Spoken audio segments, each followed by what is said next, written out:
the educational rights of the women in Islam. The first guidance revealed by Allah subhanahu wa ta'ala, by Almighty God, to the whole of humankind in His last and final revelation, the glorious Quran, it was not to offer salah, it was not to give charity, it was not to fast, but it was ikra. It was to read, to proclaim, to repeat. And the first 5 verses revealed of the glorious Quran was from Surah Iqra, chapter number 96, verse number 1 to 5. It says, Iqra bismi rabbikal ladzi khalaq, khalaqal insana min alaq, Iqra wa rabbukal akram, alladhi allama bil kalam, allama al insana ma lam ya'lam. Read, recite, proclaim in the name of thy Lord who created. Who created the men from something which clings, a leech-like substance. Read in the name of the Lord who is most bountiful, who taught men the use of the pen, who taught men that which he did not know. The first guidance given by Allah subhanahu wa ta'ala in the Quran, it was to read, and it was to both male and female. Our beloved Prophet Muhammad said, it's mentioned in Sahih Hadith of Ibn Majah, Hadith number 224, the beloved Prophet said, Ta'alaqul ilm faridatun ala kulli Muslim. It is obligatory on every Muslim, man or woman, to acquire knowledge. The Prophet specially told the parents to educate the children, especially the daughters. It is the duty of the husband to give education to their wife, especially religious education. And if they don't, she has the right to go to the court, to the judge, and demand for it. If he cannot teach it himself, he'll have to send her and see to it that he educates her. There is a chapter in Sahih Bukhari, when one hadith, the woman, they approach the Prophet, and they tell him that you're always surrounded by men. Why don't you give us a special time? And the Prophet agreed, and he used to specially dedicate time to educate only the women. He also sent Sahabas to specially educate the women. And if you read the history of Islam, 1400 years ago, in the days of ignorance, in Yawm al-Jahiliyyah, at that time, we have examples of many women, several women who were scholars.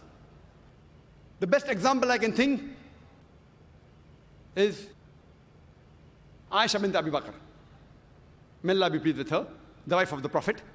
And one of her very famous student, by the name of Arwa, may Allah be pleased with her, she says that I have not come across a scholar greater than Aisha, may Allah be pleased with her, in learning of the Quran, in obligatory duties, in lawful and unlawful things, in literature and poetry, in Arabic history and genealogy. And when we read the seerah of Hazrat Aisha, may Allah be pleased with her, we find out that she lived many years after the death of the Prophet, and she guided many of the Sahabas. And she even guided all the four Khulafa Rashideen. Many a time, when foreign delegations came to the Prophet, and when they discussed medicine, etc., Hazrat Aisha, may Allah be pleased with her, her memory was very good.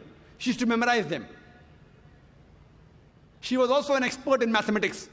And after the demise of the Prophet, many of the Sahabas came to her, especially while dealing with Mirat, while dealing with inheritance, because she was expert in mathematics.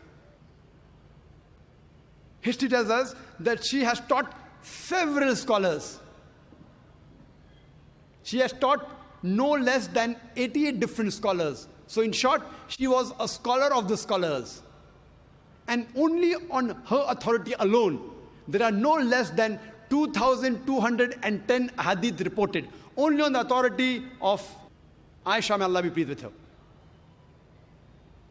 We have the example of Salma, may Allah be pleased with her, who was the wife of the Prophet. And according to Imam an-Nawawi, she was the most intellectual woman amongst the learned women. And according to Ibn Hajar, he calls her as an authority. We have the example of Safiya, may Allah be pleased with her, who was the wife of the Prophet. And Imam al-Nawawi calls her as an intellectual woman. We have the example of Fatima bint Qais, who was one of the Sahabiya of Prophet ﷺ. But she was so learned, and the immense knowledge she had, that once there was a discussion on issue of fiqh, and she had a point of view, and Hazrat Aisha, may Allah be pleased with her, and Hazrat Umar, may Allah be pleased with him, they objected, but they could not prove her wrong. Imagine in the days of ignorance, in Yawm al-Jahiliyyah, there were several women who were scholars. At that time, people were hardly educated, and imagine we have examples of several women who were great scholars.